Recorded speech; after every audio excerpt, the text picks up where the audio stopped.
Shalom à tous, mes bien-aimés. Alors me voici encore une fois de plus privilégiée par la grâce de Dieu de vous parler, de m'adresser à vous encore aujourd'hui. J'aimerais vous parler du rôle du chef de famille. Vous savez, universellement parlant, humainement parlant, tous les hommes disent je suis le chef de famille, je suis voilà, le numéro un dans la maison, je suis le père de famille, je suis le chef, etc. Très bien.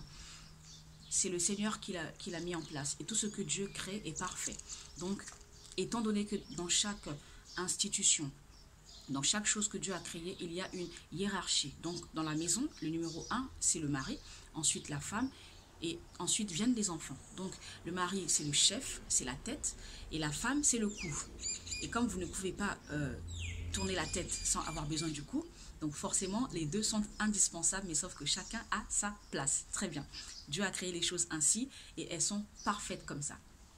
Alors, le chef de famille, c'est celui sur qui Dieu a donné, à qui Dieu a donné la mission de conduire le bateau.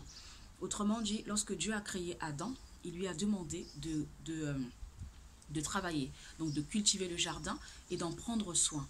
Donc la première raison pour l'homme, la première raison de vie de l'homme sur la terre, ce n'est pas sa femme, parce que la femme a été créée plus tard. Vous lirez dans Genèse au chapitre 2, au verset 7, Dieu a créé Adam.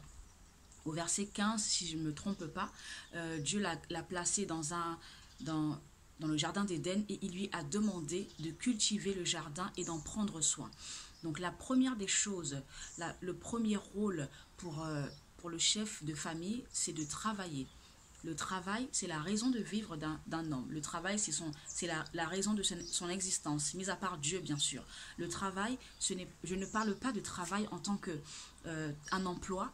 Donc, je vais au travail à 6 heures et je termine à 16 heures. Je ne vous parle pas de ça. Je suis employée dans une grande chaîne d'hypermarchés. Et donc, je commence à 8 heures et je termine à 18 heures. Ce n'est pas de ce travail dont je vous parle. Je vous parle de travail dans le sens où Dieu a mis dans chaque homme une production. Dieu a mis dans chaque homme une industrie, une entreprise, une association, une activité qui doit naître de lui, qui doit sortir de lui, qui doit jaillir de lui, qu'il doit accoucher. Alors, peu importe le temps que ça prend, l'homme doit accoucher de sa production, parce que l'homme est un producteur de vie, producteur de ressources. Alors la première des choses que Dieu a demandé à l'homme, ce n'est pas de s'occuper de sa femme, mais c'est de travailler. Donc le chef de famille, c'est celui qui travaille, celui qui est en activité de production, celui qui ne baisse pas les bras, celui qui ne se décourage pas, celui qui ne se dit pas, ben tiens, j'attends que tout me tombe du ciel. J'attends que les choses me tombent du ciel comme un cheveu dans la soupe et ainsi soit-il. Non, chef de famille, vous savez, ce n'est pas un slogan, c'est une responsabilité, c'est un rôle, c'est une façon de vivre, c'est une façon de vivre, c'est une façon d'être. Le chef de famille est l'homme que Dieu a créé et que Dieu a mis sur la terre, à qui Dieu a dit, voici quelles seront tes responsabilités. Un chef de famille, sachez-le, monsieur, un chef de famille, il a des responsabilités. Sinon, il n'est pas chef de famille. Sinon, il est enfant de quelqu'un qui est encore. Ne demandez pas à un enfant d'avoir des responsabilités. Un enfant qui dépend encore de ses parents. Il est encore sous la tutelle, sous la responsabilité de ses parents. Un chef de famille, c'est celui qui n'a personne sous sa responsabilité. Ça veut dire qu'il ne dépend plus de ses parents, mais c'est maintenant lui qui va prendre sa femme, et sa femme va dépendre de lui. Un chef de famille ne dépend plus de ses parents. Tu ne peux pas être chef de famille et dépendre encore de tes parents. Comprenez-vous? Donc voilà, la première des choses du chef de famille, c'est d'abord de travailler, d'avoir une production qui va générer des ressources. C'est ainsi qu'il pourra prendre soin de sa famille. Deuxièmement, c'est de prendre soin de sa famille. Ça veut dire vous savez, lorsque l'homme va épouser la femme, il va voir les parents, il va demander la main. En fait, c'est un relais. Il va assurer le relais parce que jusqu'alors, c'était les parents qui ont pris soin de la femme, le schéma universel. Les parents qui ont pris soin de la femme, qui l'ont nourrie, qui l'ont gardée, qui ont veillé sur elle. Lorsque le mari vient demander la main de la femme au père, donc aux parents, il va rassurer les parents pour leur dire, vous savez, merci, je vous remercie vraiment d'avoir pris soin de cette femme. Dorénavant, ce n'est plus vous qui allez la soigner, prendre soin d'elle, être là pour elle. Dorénavant, c'est moi qui vais assurer ce rôle-là. Dorénavant, elle dépendra plus de vous, mais de moi, parce que je viens prendre sa main, je viens pour m'occuper d'elle. Donc, un chef de famille, c'est celui qui est déjà assis, qui est déjà, comment dirais-je, responsable déjà dans la vie courante pour pouvoir prendre soin de quelqu'un, d'une femme notamment, et des enfants. Un chef de famille, c'est celui qui apporte, comment dirais-je, qui met sa femme dans des conditions matérielles, émotionnelles, psychologiques, spirituelles, convenables, de telle enceinte qu'il assure la stabilité du foyer, il assure la stabilité de la famille. Voilà ce que c'est qu'un chef de famille. Un chef de famille, c'est aussi un père qui prend soin de ses enfants, un père qui est présent. Pas le père, le géniteur, mais le père qui est là présent et qui s'occupe de ses enfants, qui fait des activités avec ses enfants, qui donne l'éducation à ses enfants, qui transmet quelque chose à ses enfants. Il transmet des valeurs, il transmet des principes, il transmet une éducation, il transmet ce qui fera d'eux des bonnes personnes dans la société. Un chef de famille, c'est celui qui comment dirais-je, qui se développe, en fait, qui donne à ses enfants ce qu'il a reçu lui-même, ce qu'il a appris de la vie, ben, il enseigne à ses enfants. Voilà un chef de famille, de telle enceinte d'encadrer ses enfants, d'encadrer sa famille et que ses enfants puissent avoir le meilleur avenir qu'ils puissent être. Un chef de famille, c'est celui qui pense à l'épanouissement de sa famille, l'épanouissement de sa femme, de ses enfants. Il doit veiller à ce que chaque membre de sa famille soit bien, soit épanoui, soit heureux. C'est ça aussi le rôle du chef de famille. Un chef de famille, c'est celui-là même qui pense au bien-être de toute sa maisonnée.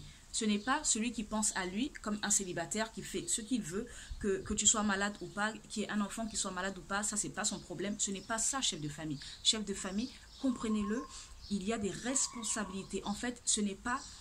C'est comme un chef d'entreprise, c'est mieux que ça, c'est comme un président de la République, c'est comme, en fait, c'est une autorité dans son foyer, c'est une autorité dans sa maison, dans sa famille. Donc, ce n'est pas un slogan, c'est une manière de vivre, c'est un rôle, ce n'est pas un titre sans résultat, c'est un rôle à avoir et à amener à bon terme, de telle enceinte de pouvoir assurer le bien-être de toute sa famille.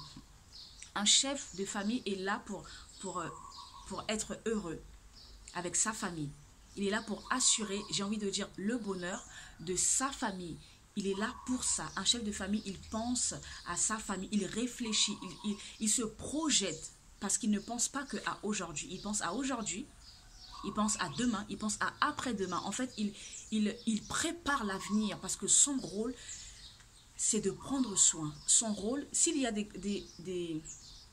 comment dirais-je, des responsabilités, on ne viendra pas voir les enfants, on ne viendra pas voir la femme, on viendra voir le mari parce que c'est le mari qui est responsable de la femme et des enfants. Voyez-vous, donc chef de famille, c'est un très beau rôle. En tout cas, je suis heureuse, messieurs, de vous, mes frères, de vous apporter cette exhortation parce que vraiment Dieu a bien choisi.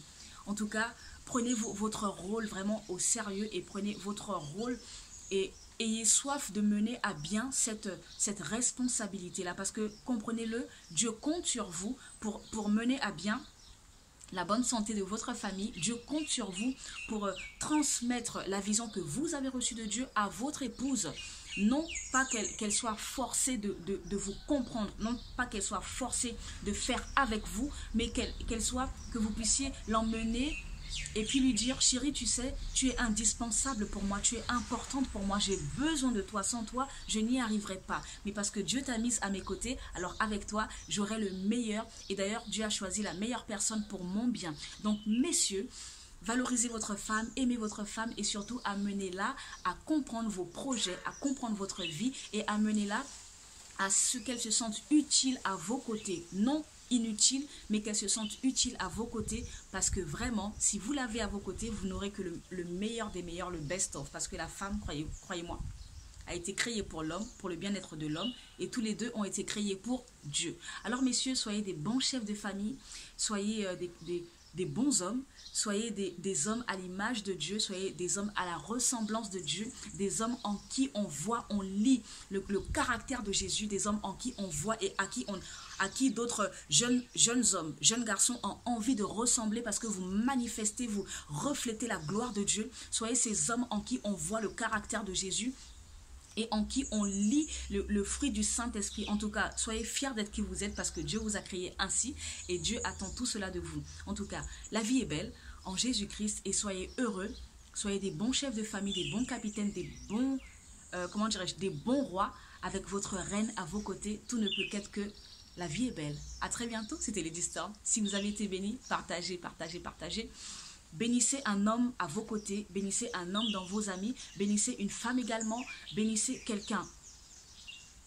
Obligatoirement, quelqu'un sera béni parce que Dieu veut bénir. Alors transmettez l'information, partagez et soyez bénis. Shalom, shalom.